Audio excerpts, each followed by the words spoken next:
Buenas noches, licenciado, compañeros de grupo. Los del grupo número 3, integrantes Marta Espinosa, Darío Gómez, Yasmín Salazar y Miguel Solórzano.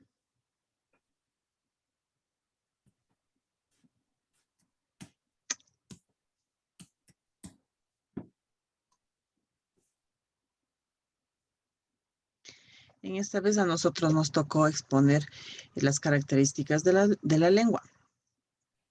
La capacidad, toda persona tenemos las capacidades de comunicarnos como seres humanos entre unos a otros. Entre ellos tenemos las diferentes funciones.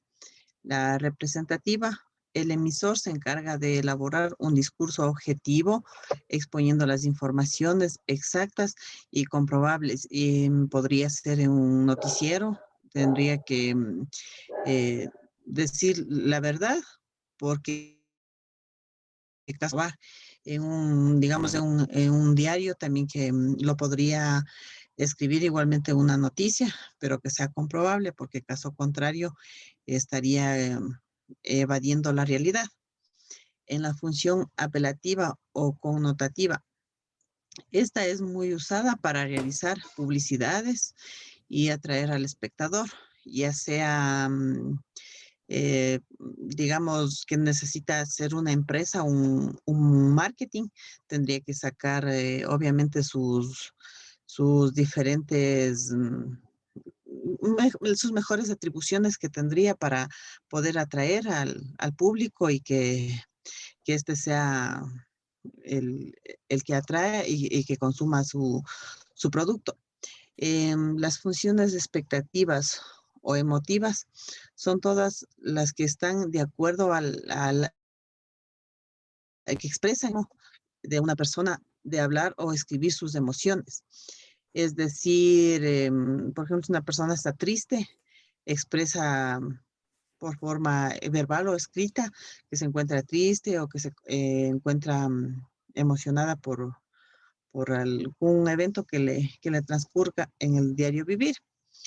Las funciones fáctica o relacionada, se busca un medio de comunicación adecuado para transmitir una información fluida y que pueda entender el receptor. Función metalúrgica es muy utilizada cuando una persona estudia, se está educando y es más que debería, ¿cómo se llama? Sus reglas gramaticales para, para que tenga un mejor perfeccionamiento.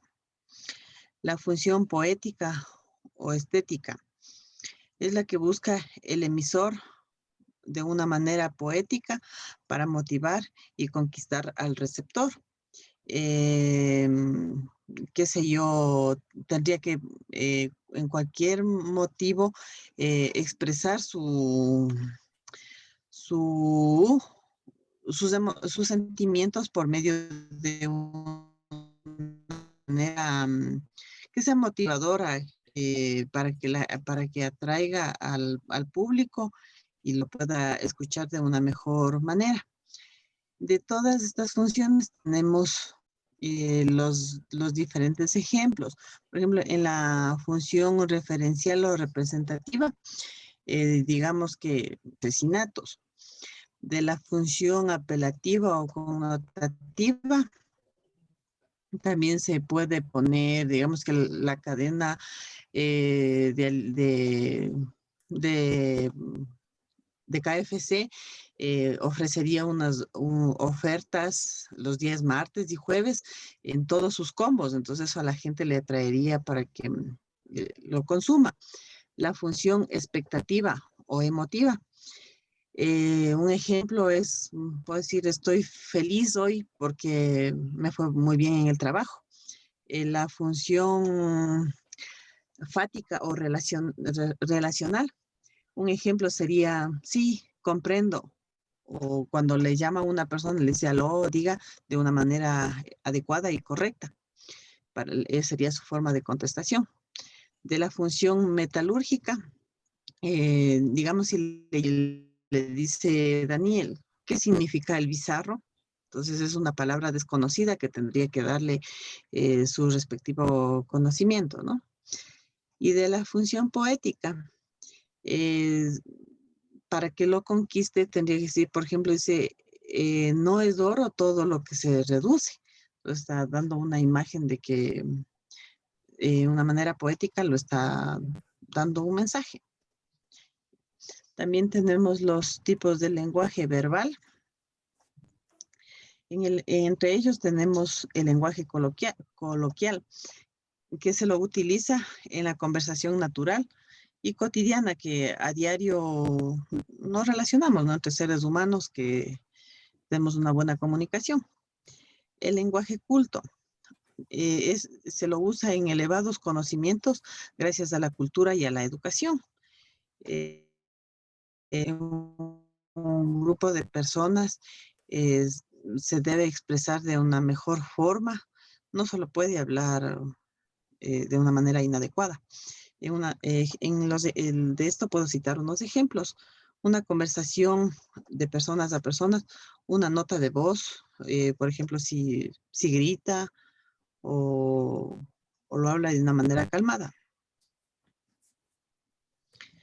El lenguaje vulgar se habla actualmente por contraposición a lenguas clásicas. Por ejemplo, en el diario vivir se ve en, en grupos, ¿no?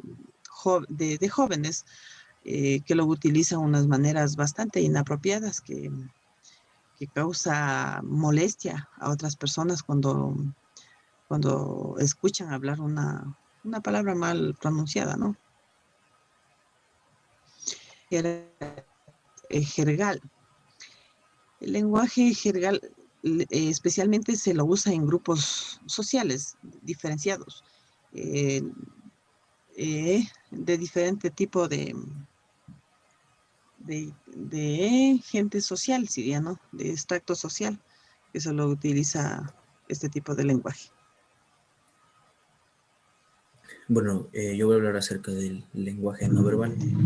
El lenguaje no verbal, en la comunicación no verbal, es un proceso de comunicación mediante el cual se transmite un mensaje por medio de gestos, signos o indicios, es decir, todo lo contrario a lo que es el lenguaje verbal. Los gestos, el lenguaje corporal, la postura, la expresión facial, el contacto visual son algunos de los recursos que se utiliza en el lenguaje no verbal. El lenguaje corporal. El lenguaje corporal es un tipo de comunicación no verbal donde se utilizan gestos que transmiten información a otra persona. Avanzar y mejorar en su interpretación puede ayudar en los sistemas de seguridad y a nivel terciario en los tratamientos psicológicos y en el sistema judicial también es muy aplicado el lenguaje corporal. A continuación voy a exponer 5 de los gestos más utilizados en la sociedad. Número 1, los gestos emblemáticos. Los gestos emblemáticos tienen una traducción verbal concreta y sin necesidad de pronunciar palabras son perfectamente comprendidos sin explicación. Un ejemplo de esos tal vez sería el señalar a una persona o hacer el signo de OK con la mano. Los gestos ilustradores. Los gestos ilustradores son los que acompañan al discurso, forman parte de este y lo enriquecen. Se emplean comúnmente para representar visualmente lo que se trata de decir. Un ejemplo de esto podría ser el movimiento de brazos y la forma en la que la postura de una persona al momento de exponer de pie. Los gestos reguladores son los que utilizamos para facilitar el flujo de la comunicación y para interactuar con los demás. Un ejemplo de estos podría ser el estrechar la mano de la persona con la que estamos interactuando verbalmente. Los gestos adaptadores son aquellos movimientos que realizamos tocando alguna parte de nuestro cuerpo o manipulando algún objeto.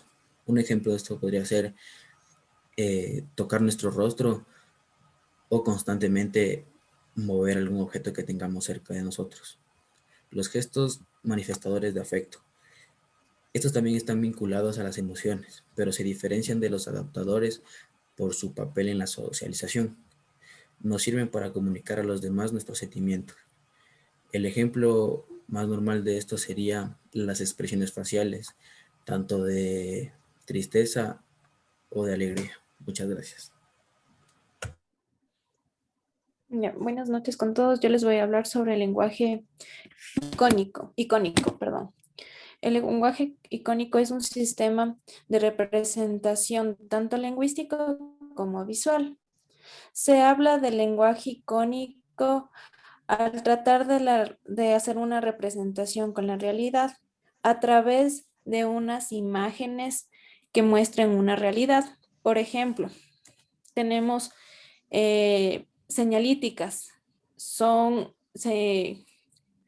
un lenguaje que está en nuestro diario vivir y que son cosas reales. ¿A qué me refiero con reales?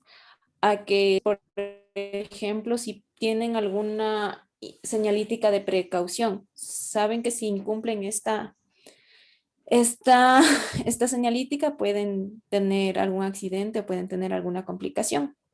Lenguaje, lenguaje Morse. Es el sistema de representación de letras y números mediante señales.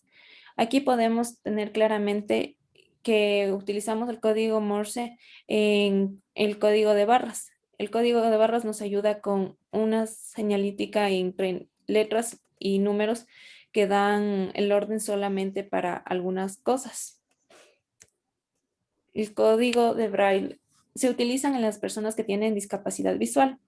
Este código es tan conocido porque nos ayuda a comunicarnos con personas que son personas indiscapacitadas. Esto quiere decir que su lenguaje